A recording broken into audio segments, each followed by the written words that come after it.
Well, that's definitely a tough act to follow, sex followed by the preacher. So, you guys might remember a song back 1987. Some of you guys are old enough. Belinda Carlisle, What If Heaven Is a Place on Earth, or Heaven is a Place on Earth. There seems to be a lot of kind of enthusiasm around sort of the end of the world and heaven, and even at work I heard a lot of people, non-religious people, talking about the end of the world. And of course we're all familiar with Harold Camping and the Mayan calendar that says we're screwed as well. Movie came out a couple years ago, said that the end of the world's coming, and there's a lot of sort of buzz around this whole idea of heaven and the end of the world. And we have people that come to our door.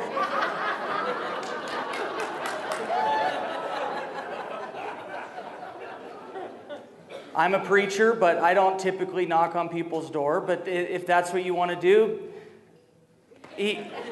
Harold Campings even said we're screwed a couple times. This isn't the first time he said it. He said it back in 1994 as well. He was wrong then, he was wrong now. And it kind of makes us look bad as Christians.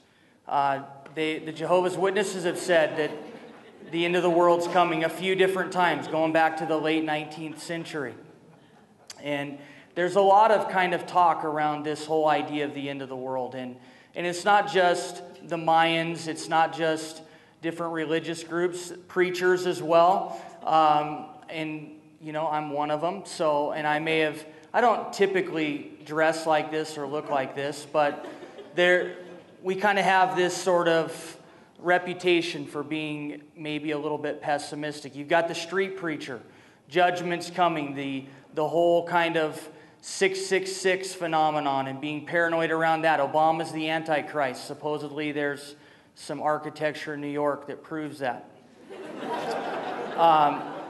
You have the whole book series, Left Behind, one of, I think, the scourges of Christianity. 115 million sold.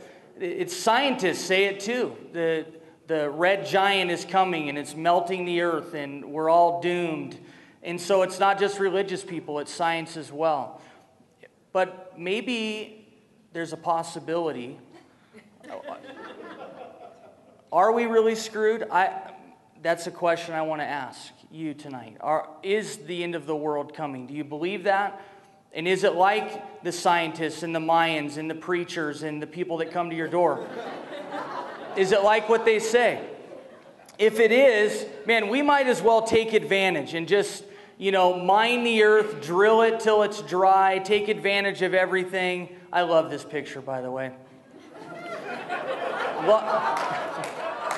We might as well log it until it's gone, right? Bono holding up a spotted owl, that's amazing.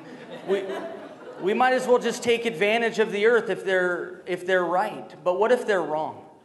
Maybe there's more optimism around what's coming for planet Earth than the end of the world and doomsday and destruction. What if it isn't destruction but actually restoration? And that's actually what I believe Christianity teaches, is not that there's destruction coming, but actually restoration. That this world has hope and not the pessimism that so often is associated with those who believe like I do. And if that's true, then how would we live differently? We wouldn't suck the planet of all of its resources. We would be good stewards. And the Bible actually talks about the fact that Jesus is coming and he's bringing a new heaven and a new earth, and that heaven is coming to earth. And so maybe Belinda Carlisle isn't just an 80s pop icon. Maybe she was onto something. What if heaven really is a place on earth, and that heaven isn't some far off kind of non-physical thing, that heaven is actually a lot like earth, yet restored and perfect. And so that's what I've got for you guys tonight. Thanks for putting up with a preacher, and it's been fun.